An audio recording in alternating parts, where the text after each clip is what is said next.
Who's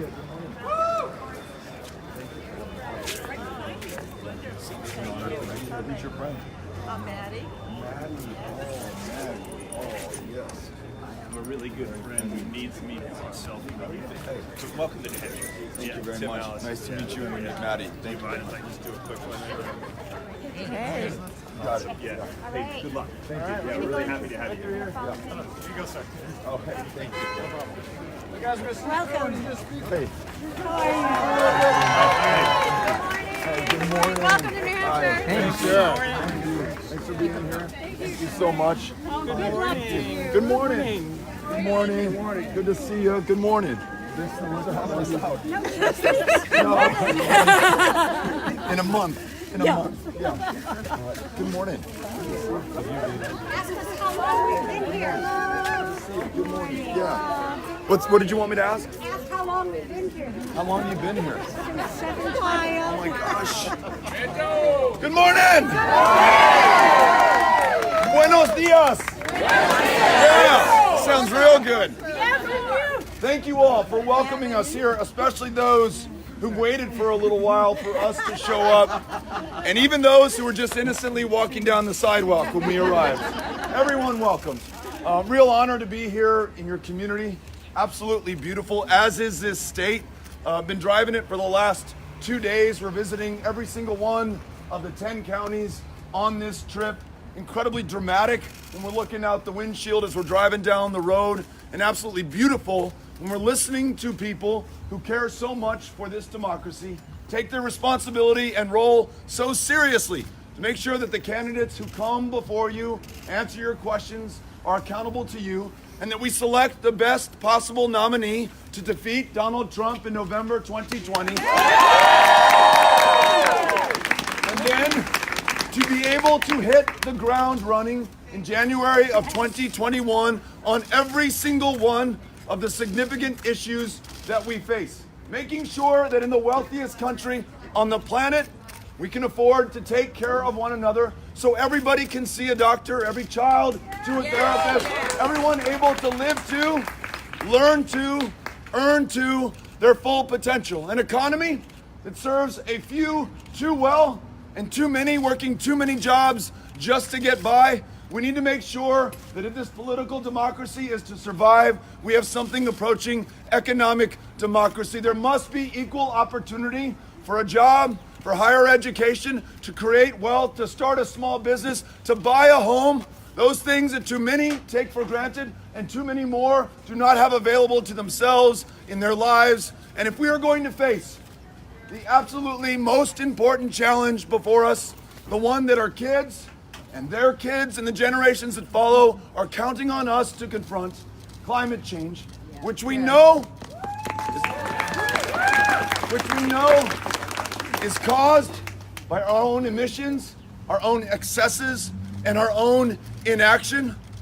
But we also know that there are 12 years within which to act globally, but needing United States leadership on the world stage, once again being the indispensable nation, harnessing the power of 320 million people through the greatest mechanism that humankind has ever devised, a democracy that calls forth your resolve, your genius, your creativity, and ensures that we lead by example in transitioning off fossil fuels, discontinuing the emissions of greenhouse gases, ensuring that there are high wage, high value, high skill jobs connected to that everyone in this country has equal opportunity to work. And then we bring the nations of this world together, the unique convening power of the United States to face, confront, and overcome otherwise intractable problems. That's who we are when we are at our best. But all of this is premised on this democracy once again working for everyone at a time that it is captured and corrupted by special interests, by corporations, and does not truly reflect the opportunity and potential of every single one of us. In states like mine, based on the color of your skin or your ethnicity, you may literally be drawn out of that democracy or have a voter ID law that does not allow you to prove who you are at the ballot box in order to vote. In a country where members of Congress choose their own voters instead of the other way around, where political action committees buy the outcomes of elections and the legislation that those elections produce. We are running a campaign that accepts not a single dime from a single political action committee. We're running a campaign for everyone. I do not care. No me importa.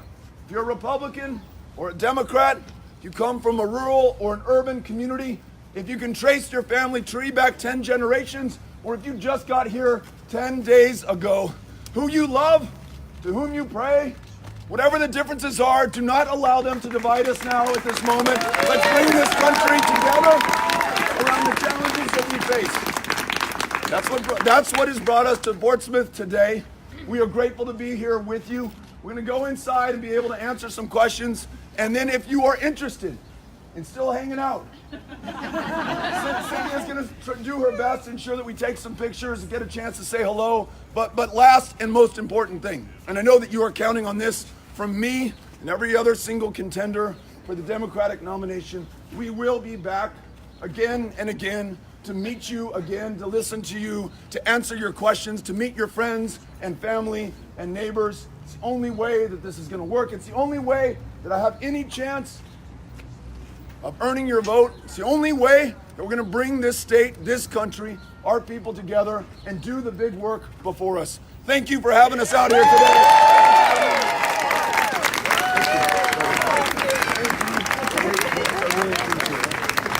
Okay, we're going to go inside.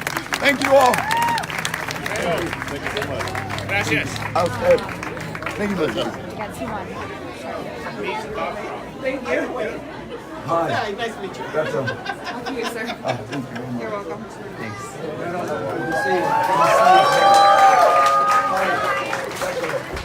Nice to meet you, Katie. Yeah. Hey.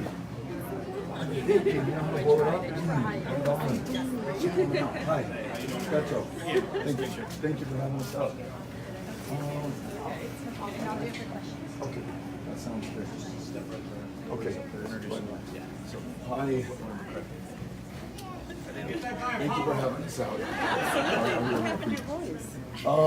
I've been on the campaign trail for 7 days. You have a name scratcher? Hi, Congressman. Nice to meet you as well. This is my son, Michael. Michael, I'm Beto. Nice to meet you. Thank you for having us out here today. Really appreciate it. I'm looking forward to it. I'm going to do that right now. Are you going to come on up here with me? Sure, absolutely. Sure. All right, thank you. Okay. All right. Good morning, everyone. Hi. Morning. Let's get this started inside. Yes. How about that? My name is Lori McCrae, and I'm the chair of the Portsmouth Democrats, and it is a pleasure to welcome all of you to Portsmouth and Popovers on the Square. We are so fortunate here in New Hampshire to be able to directly hear from our candidates and to ask any of the questions that you have. So that's a really nice opportunity. This morning, Beto O'Rourke is the 6th Democratic presidential candidate to visit Portsmouth since January. He has served 3 terms from Congress from El Paso, Texas, and he is now running for President of the United States.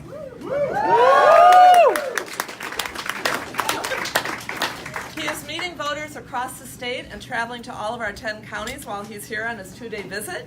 And so on the 2nd day of spring in 35-degree weather under sunny skies, we are welcoming Beto O'Rourke to Rockingham County. Right on.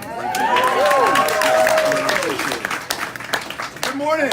Morning. Good to be with everyone. Popovers, thank you for hosting us and having us out. Cannot wait to try your coffee and your baked goods. Lori, and the popovers, of course.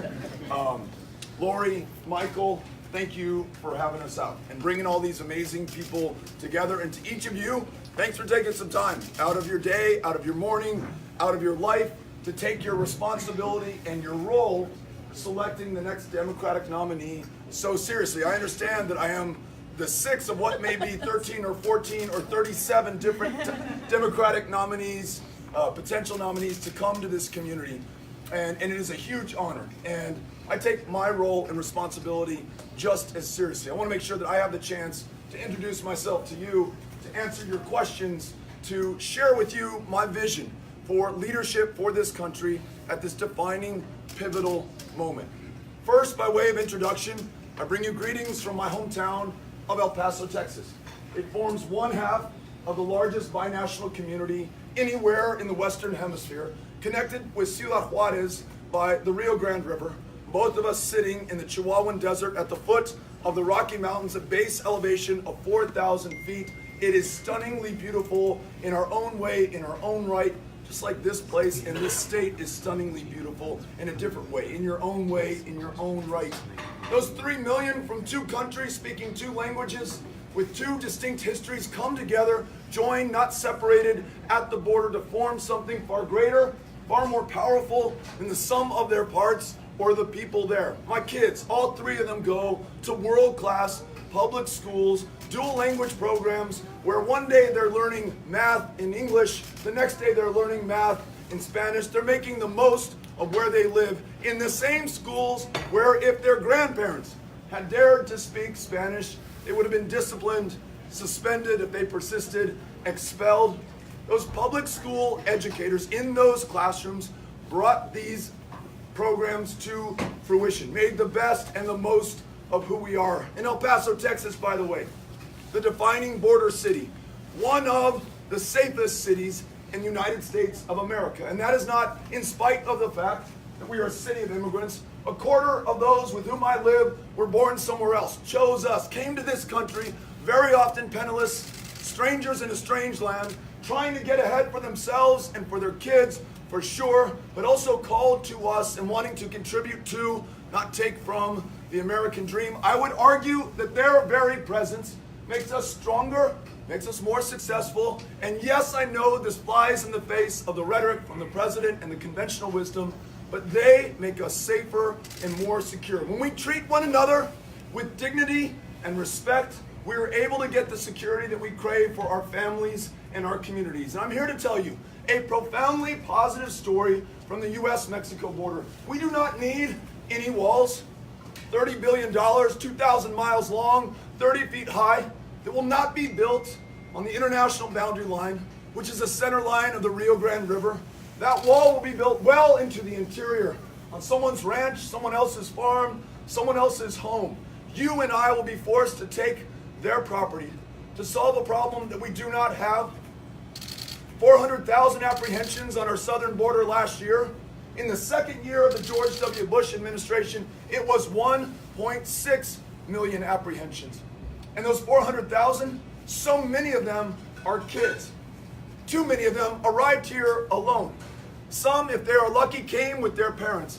And now ask yourself, what in the world would compel you to turn your 6-year-old daughter over to a smuggler for a 2,000-mile journey? What would force you to grab your kids and walk those 2,000 miles or spend so much of it atop a train, on the roof, not inside in a seat known as the Beast or La Bestia?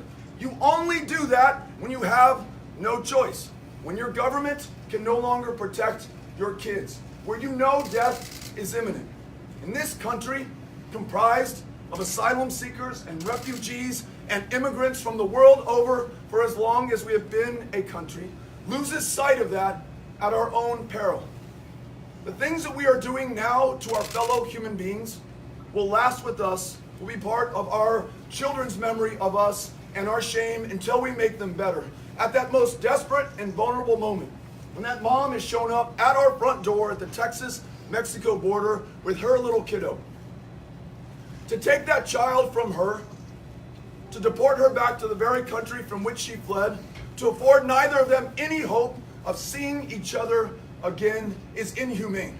It is tantamount to torture, and it is on all of us until every single one of those children are reunited. We do not need walls. We need to honor our asylum laws, our international obligations. We need to rewrite our immigration laws in our own image to reflect the reality of our communities and our values. That means not only not separating those families, it means not only reuniting those who have been separated, it means freeing every dreamer, more than 1 million in this country, from any fear of deportation, because we make them U.S. citizens in this country where they are already Americans by any measure that matters to me.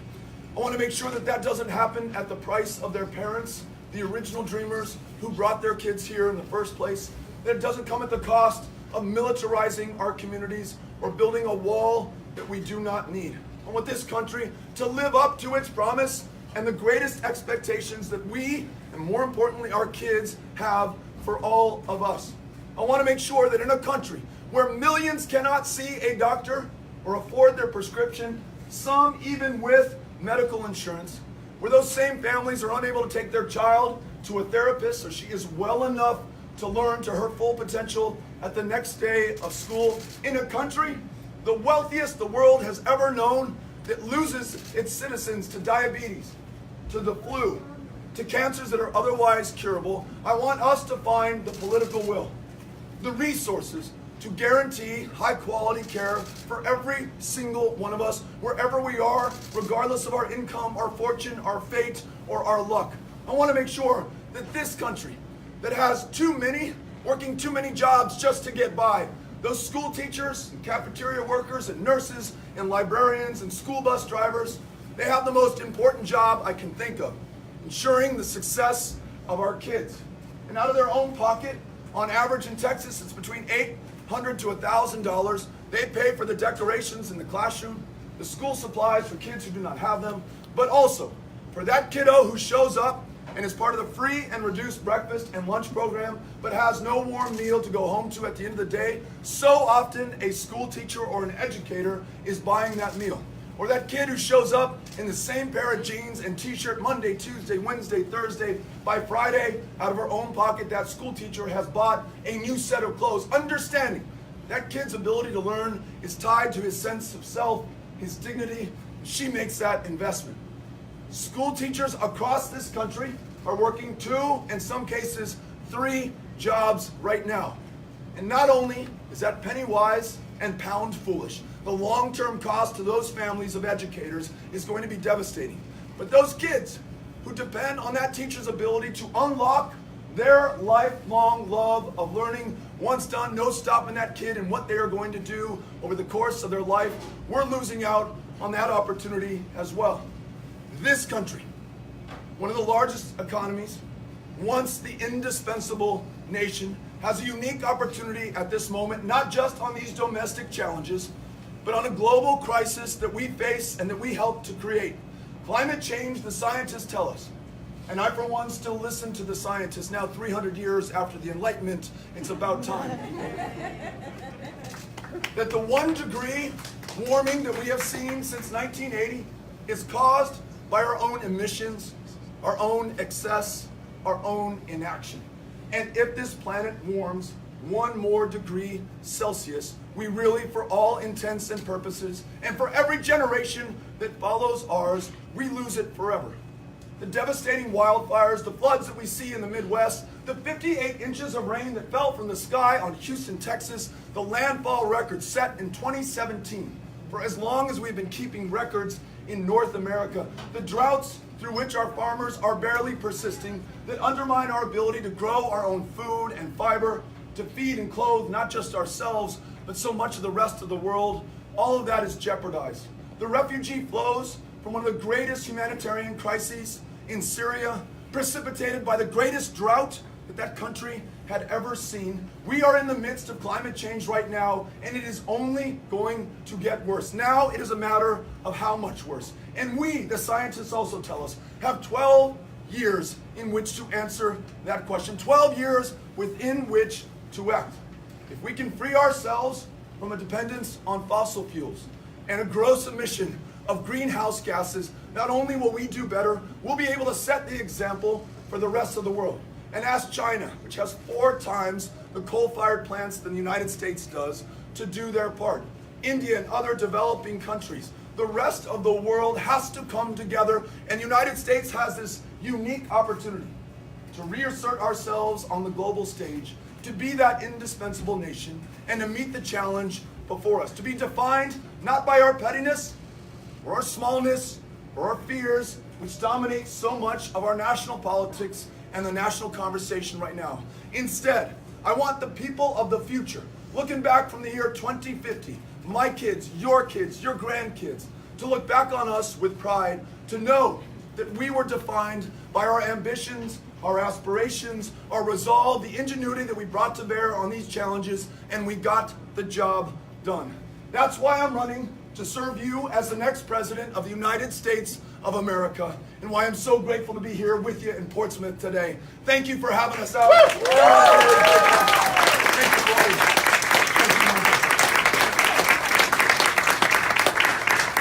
Thank you, Cynthia Cano from my team has got a microphone. She will take it to you so that we can get as many voices into the conversation. I'll do my best to answer your questions or hear your comments. No, I just want to get a video, if that's all right. Yeah. Hi, my name is MK Kilcoyne. On September 24th, 2018, I was supposed to go in and get a scan to make sure that I was still cancer-free. I cannot afford health insurance at that time, and since then I have not been able to go in to get that scan. I have to live with that every day, not knowing if I'm still in remission. So I would like to know, would you support Medicare for all instead of Medicare for America so that we would stop profiting off of the healthcare industry?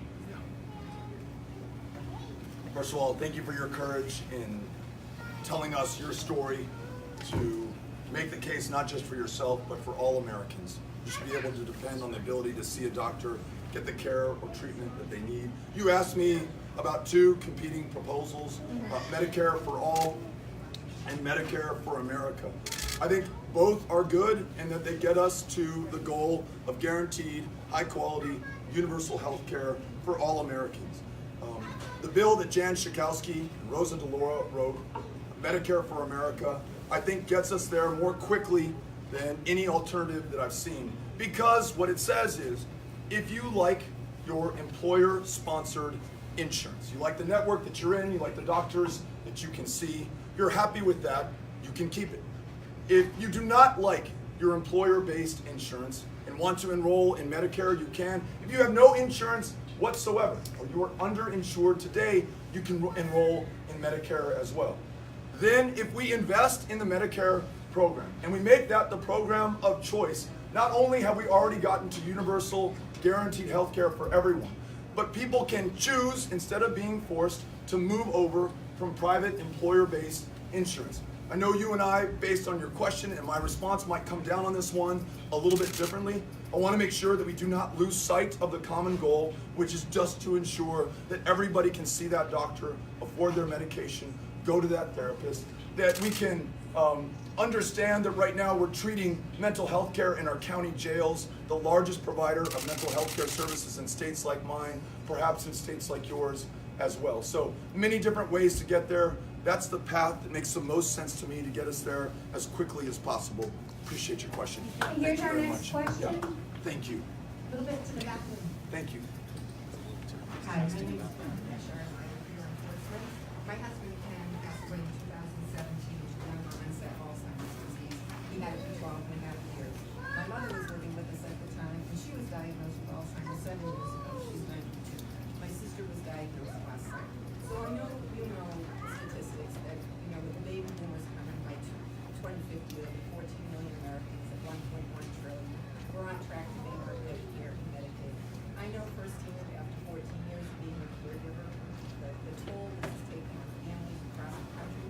And when my sister's given medication, she's going to give the same medication Ken was given in 2010, the same medication that came to market in 1996, 24 years ago. So what will you do to deal with this public health crisis? Thank you for taking my question and for being here. Of course, yeah. So first of all, again, thank you for sharing your story to help illustrate the challenge that we face.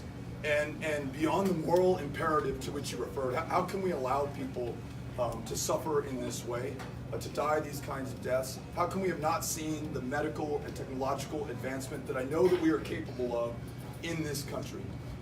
You also allude to the cost to do this. And the Alzheimer's Association members that I know and have met in El Paso, my grandmother passed away of Alzheimer's, my mom is a member, have really made the point to me that if we make these investments up front in the cures, in understanding the disease that much better, knowing the conditions that can lead to Alzheimer's, not only are we going to relieve so many of our millions of fellow Americans of suffering, but we're also going to spend over the long term a lot less in the process. And I think the same applies to otherwise incurable diseases that when we really set our minds to it. You may have seen the news about HIV patient that was, we believe, cured of AIDS. That was a headline today in the newspaper. So many people thought that would never be possible. Cancers that are now beatable in this country we got to this point after massive investments in unleashing the ingenuity and innovation of this country. I want to make sure that we do the same for Alzheimer's. Thank you for raising the point. Appreciate it. Okay, hi, Beto. My name is Jordan. I'm a student at UNH. And my question is, will you acknowledge that we have a problem in this nation and in the world with men's violence, not only with gun violence and terrorism, but also sexual assault? And will you acknowledge that? And what are your thoughts and what will you do about it? Yeah. And thank you so much for taking my question. Yeah. Jordan, thank you for the question. The answer is yes to your questions.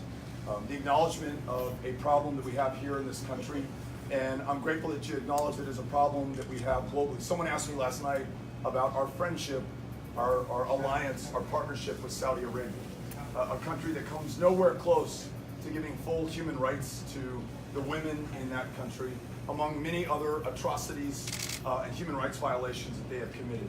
But whenever we look outside of ourselves, it's also great to direct the focus back in. Women are not true equal citizens in this country as long as they do not make as much as a man for the same work and job performed. As long as healthcare does not just include primary healthcare and specialty healthcare and mental health care, but healthcare also means every woman makes her own decisions about her own body. When we have the policies that follow the premise that we are all created equal in this country, in this world, and we're all deserving of equal rights, whether that is how we are paid, the health care to which we have access, and also how we are treated by our fellow Americans. There should never have to be the fear of violence or intimidation or assault simply because of your gender. You mentioned that you go to UNH. You probably know that our Secretary of Education DeVos's changes to the Title IX program have made it a little bit harder to get accountability and to ensure that those who are responsible for these assaults and that kind of intimidation and that threat of or use of violence are held fully accountable. I want to make sure that we restore that level of accountability, that we resource effectively in our colleges, in our high schools, and really just in our day-to-day lives, but that I also pull back and see the larger picture, which is we are not there yet in terms of our promise that we make to one another and in terms of what women are able to do in this country today. There are some structural, systemic barriers to advancement that need to be removed. Thank you for the question, Jordan. Appreciate it. Good morning. Thank Good morning. you so much for being here. Of course. My name is Nancy Ryan. I live in Lee, New Hampshire, and I serve as a volunteer field coordinator for the National Breast Cancer Coalition. We are inviting all presidential candidates to sign and endorse the National Breast Cancer Coalition's public policy platform. And it basically reflects the National Breast Cancer Coalition's work, which is to ensure adequate funding for breast cancer research that is well spent and transparent and accountable. Also, and we've already mentioned this, access to quality health care for all. And finally, ensuring that educated breast cancer advocates participate everywhere that decisions about breast cancer are made. So I would love to invite you this morning to sign the public policy form. I have a copy here, Great. or you can take it and read it over, but we'd love to have you sign. Thank you for the offer. Thank you for your advocacy. Thanks for asking the question. And if you'll give us a copy, I promise to read it. Given the way that you described it, I don't see why I would not sign it, but we'll do our due diligence and then get you a response. And if you can share that with your membership, I would appreciate it. Thank you very much. Appreciate it. Thanks. Hi, I'm Mike Wilbur. I'm from Durham, New Hampshire. I'm a software engineer. I'd like to suggest this country we have a climate problem, but we also have an energy problem, and they're really one and the same. So my question, looking just a little bit forward, the energy future here looks to be based on electric cars, advanced batteries, windmills, solar cells, things like that. And whoever gets there first is going to make a lot of money. Yeah. That's going to be jobs for Americans. What are you going to do to make sure that we get there first? Yeah, great question. The fastest growing jobs in this country right now are wind energy jobs and solar energy jobs. I come from a state that has plenty of both. Texas generates more wind power than does any other state in the union. We will soon, I hope, no offense to New Hampshire or other states, I soon hope that we will take the lead in solar energy. El Paso, Texas, my hometown, is building out utility scale solar right now. You alluded to investments that we're making in battery technology to be able to store renewable energy so that when the sun is not out, the wind is not blowing, we can send that energy, that electricity back out over the lines as we improve battery technology. And I totally agree with the premise of your question. Whoever, whichever country, whichever companies, small businesses, whichever people get there first are going to hold such a dominant position on this planet, given that this planet is quickly moving over to renewable energy. So let's make the investments in our people, in ourselves, in the ability to develop those technologies. Lest we believe the fiction that the technologies that we enjoy today in this country just arose out of thin air or were the brainchild of this woman or that man. So often, almost without exception, there was significant government involvement. The internet is the most obvious example.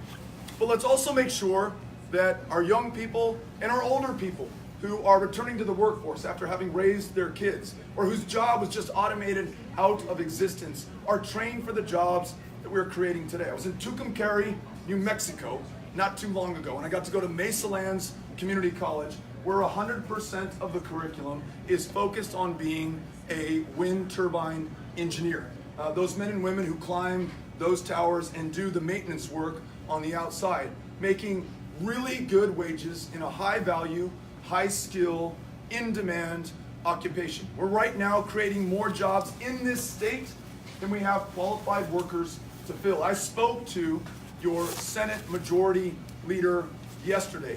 He told me there are conservatively estimated 10,000 jobs that we are creating in New Hampshire that we are unable to fill today, especially when those jobs are technology jobs, wind, solar, battery that stores the renewable energy that we're generating jobs. Let's invest in the training for those people, whatever their age, whatever their background, whatever their station in life. Let's make sure that they are successful because that makes us successful and allows us to take the lead on this issue. Thank you for the question and the comment. All right, we have time for 2 more, so that we have a little bit of time with folks that have been waiting outside. Absolutely. I want to tag on to, I think it was Jordan from UNH. I want to tag on to your question. It's been almost 100 years. In 1923, Ellis Paul introduced an Equal Rights Amendment. I discovered when I was in junior high school that the boys that were working at the restaurant that I was working at were getting more pay for doing the same job that I was doing. I started paying attention to politics then. And then in 1972, it did not get ratified, and it hasn't been brought up since. We are now, as rightly so, introducing legislation for I'm losing my language here. The Equality Act. And the women are, again, put as an afterthought. I want to know in 2020 what you will do to finally get an Equal Rights Amendment passed and added to our Constitution. Great. Thank you for the question. I really love the idea within your question that no one should be left behind. Really was just educated on the fight to ensure that women could vote in this country, but a fight that ultimately, at least in the short term, ended up in ensuring that white women could vote in this country. So many African American women were fighting right alongside white women, and for decades were essentially locked out of their democracy, unable to enjoy the fruits of that struggle. You mentioned the Equality Act, which will ensure that every member of our community, regardless of their sexual orientation, is afforded full human rights. In Texas, it is a legal defense to kill somebody who's come on to you in a bar if they're of the same sex. In Texas, 30,000 kids in the foster care system, but you can be too gay to adopt them. In Texas, it is legal to fire someone or refuse to hire someone based on their sexual orientation. A really compelling set of facts to sign the Equality Act, which would not allow any state to accept itself from treating every one of its citizens with dignity. But as we answer to Jordan's excellent question and to yours, women in this country do not enjoy full rights and full status, regardless of what we want to believe or what we tell our kids. If we're unable to obtain this through legislative action, I know there are many people who are trying to do this in the House and Senate right now, then yes, we must amend the Constitution to guarantee that. Now, this is not something that we should do lightly, not something we should do before we've exhausted other options, but I think you're making the case, given the decades that have passed between when it was introduced and where we are today, and the fact that a woman working the same job as a man will not receive the same pay commensurate with the value that she provides. If we cannot figure this out as a society, as a country, politically, then we must change our foundational document to reflect the genius and the opportunity of everyone without exception. So thank you for asking the question. Okay, this is our last question. Thank you. Beto, my name is Josh Carson. I live in Newburyport, Massachusetts. I'm a physician. I have 3 young children, and I worry about gun violence. New Zealand just announced they're going to ban assault weapons in the wake of what happened there last week. What will you do to help fix the gun violence problem in this country?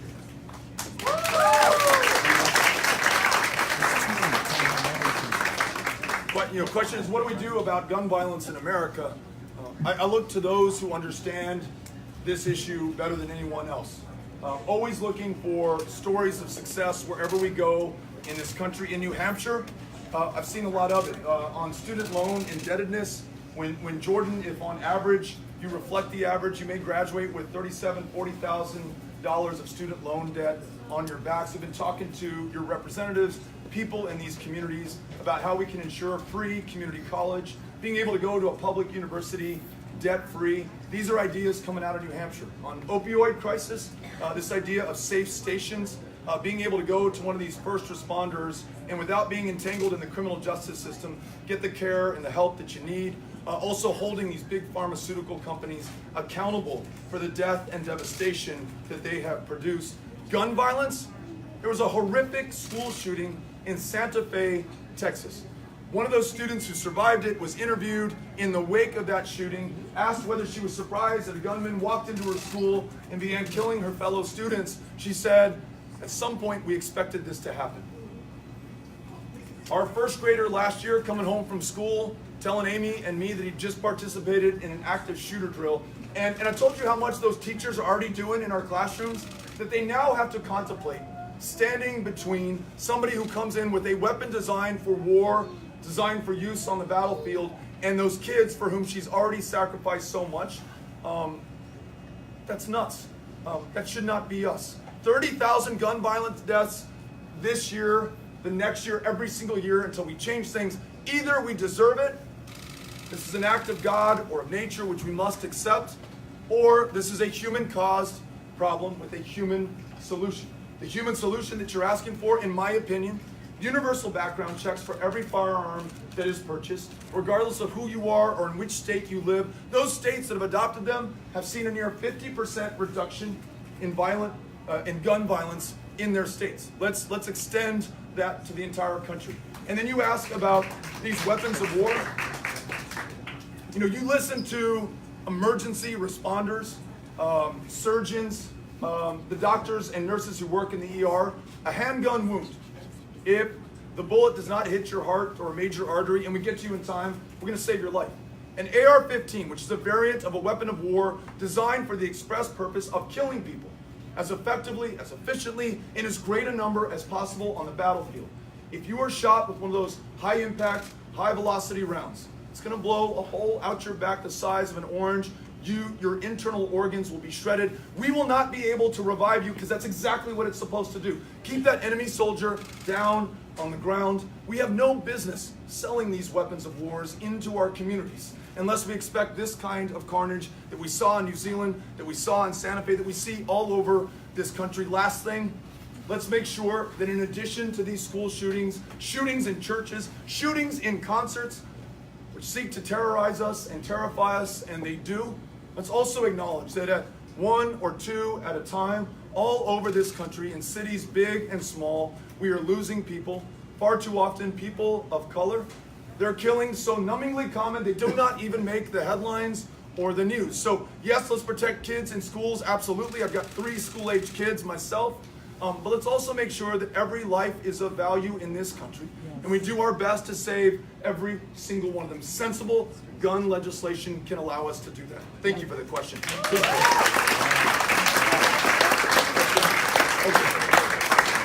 All right, so Cynthia's saying that's our last question for this round. But you can expect me to come back to your community to continue to answer your questions, to try to do a better job every single time, and to hopefully by the end of this process earn your vote. Last thing.